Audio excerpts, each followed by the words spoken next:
शाला दर्पण पर निःशुल्क यूनिफॉर्म की जो एंट्री वो एंट्री यहाँ पर शुरू हो चुकी है और एंट्री के यहाँ पर 3 स्टेप है। कौन कौन से स्टेप है आज हम इस वीडियो में देखने वाले हैं कि आप लोग किस प्रकार से शाला दर्पण पर विद्यार्थियों को यूनिफॉर्म को डिस्ट्रीब्यूट करना है और उसके बाद में बैंक डिटेल को फेच करना है और बैंक डिटेल को फेच करने के बाद में आप लोगों को पीओ को फॉरवर्ड करना है ताकि विद्यार्थियों के जो बैंक खाते में तो 200 रुपये यूनिफॉर्म के सिलाई के आने वाले वो सिलाई के पैसे बैंक खाते में विद्यार्थियों के पहुंच सके। इससे पहले यदि आप लोग मेरे चैनल पर नए हैं तो मेरे चैनल को सब्सक्राइब कर लीजिएगा था ताकि शाला दर्पण से संबंधित आगे आने जो भी अपडेट है वो सबसे पहले आप तक पहुंचते रहे। सबसे पहले आप लोगों को शाला दर्पण पर लॉगिन हो जाना है। लॉगिन हो जाने के बाद में आप लोगों को योजना पर क्लिक करना है। उसके बाद आप लोग यहाँ पर छात्रवृत्ति डीबीटी प्रणाली इस पर क्लिक करेंगे। इस पर क्लिक करने के बाद में छात्र यूनिफॉर्म डीबीटी प्रणाली इस वाले ऑप्शन पे आपको क्लिक करना है। इस पर क्लिक करने के बाद में इस तरह का पेज आपके सामने यहाँ पर ओपन हो जाएगा। आपको सिंपली इस वाले ऑप्शन पे यहाँ पे क्लिक करना है।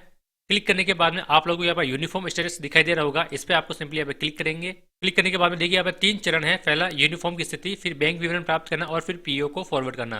तो सबसे पहले आप लोग यूनिफॉर्म की स्थिति यानी कि आप लोगों को यूनिफॉर्म को डिस्ट्रीब्यूट करना है। तो आप लोगों को यहाँ पर आपको सिंपली क्या करना है, गेट क्लासिफाइड डाटा पे क्लिक करेंगे। एक बार आप लोग ध्यान रख लीजिएगा, यदि एक बार आपने विद्यार्थी को जो ड्रेस है यूनिफॉर्म है विद इन का ऑप्शन पे चूज कर लिया है तो आपको उसके बाद में आप उसको हटा नहीं सकते। इसलिए आप लोगों को ध्यानपूर्वक विद्यार्थियों को जो ड्रेस है यूनिफॉर्म है वो यूनिफॉर्म डिस्ट्रीब्यूट करनी है। अब यहाँ पर मैं किसी भी एक क्लास को सिलेक्ट कर लेता हूँ। जैसे मान लीजिए मैंने कक्षा 8 को सिलेक्ट किया है तो कक्षा 8 पे आप लोग यहाँ पर क्लिक कर दीजिएगा। क्लिक करने के बाद में इस तरह से आपके विद्यार्थियों की लिस्ट यहाँ पर शो हो जाएगी। अब आपको क्या करना, देखिए सबसे लास्ट ऑप्शन दिखाई दे रहा होगा, वर्दी का कपड़ा देने के लिए चयन करें। तो आप लोगों ने यदि सभी विद्यार्थियों को ड्रेस वितरित कर दी है तो आप लोगों को सिंपली यहाँ पर इस पर क्लिक कर देंगे तो सारे विद्यार्थियों पर यहाँ पर टिक हो जाएगा।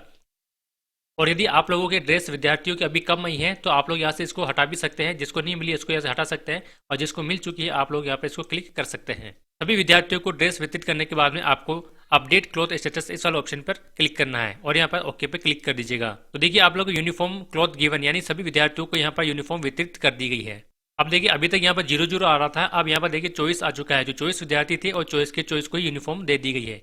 तो इस प्रकार से आप लोगों को सभी कक्षा की जो यूनिफॉर्म है यूनिफॉर्म आपको को वितरित करनी है। इसके बाद आप लोगों को बैंक डिटेल फेच करानी है। तो बैंक डिटेल फेच करने के लिए यहाँ पर देखिए दूसरा वाला चरण है बैंक विवरण प्राप्त करें, इस वाले ऑप्शन पर क्लिक कीजिएगा और इस पर क्लिक करने के बाद में कौन सी कक्षा के आप लोग बैंक डिटेल फेच करवाना चाहते हैं। जैसे कि मान लीजिए कक्षा 8 की हम लोगों ने यहाँ पर जो ड्रेस वितरित कर दी है तो हम लोग यहाँ पर फिर से कक्षा 8 पर क्लिक करेंगे।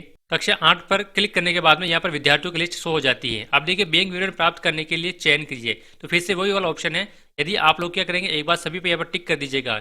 आप लोगों को यहाँ पर टिक कर देंगे तो सभी विद्यार्थियों के यहाँ पर टिक हो जाएगा। होने के बाद में देखिए आपको फेच बैंक डिटेल पर क्लिक करना है।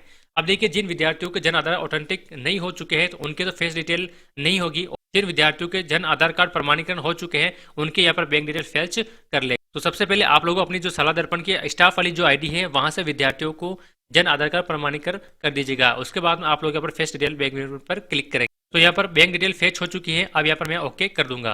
अब देखिए कक्षा 8 में यहाँ पर 24 विद्यार्थी है लेकिन अभी यहाँ पर 18 ही बता रहा है। 18 इसलिए बता रहा है क्योंकि 18 विद्यार्थियों को ही जो जन आधार कार्ड प्रमाणीकरण हो चुका है, इसलिए उन्हीं की लिस्ट आपके सामने यहाँ पर शो हो जाएगी। तो जैसे जैसे आप लोग अपने सारे स्टाफ आईडी से जन आधार कार्ड प्रमाणीकरण करते रहोगे यहाँ वैसे वैसे यहाँ पर जो विद्यार्थियों की संख्या वो संख्या बढ़ती रहेगी और फिर से आप लोगों को यहाँ पर आकर बैंक डिटेल्स फेच पर क्लिक करना है। तो अब ये सेकेंड चरण पूरा हो चुका है। इसी प्रकार से आप लोग हर कक्षा के विद्यार्थियों के बैंक डिटेल है जो वो बैंक डिटेल फेच करवाएंगे। अब चलते हैं तीसरा ऑप्शन है चरण 3 पीओ को अग्रेषित करें। इस वाले ऑप्शन पर आपको यहाँ पर सिंपली क्लिक करना है।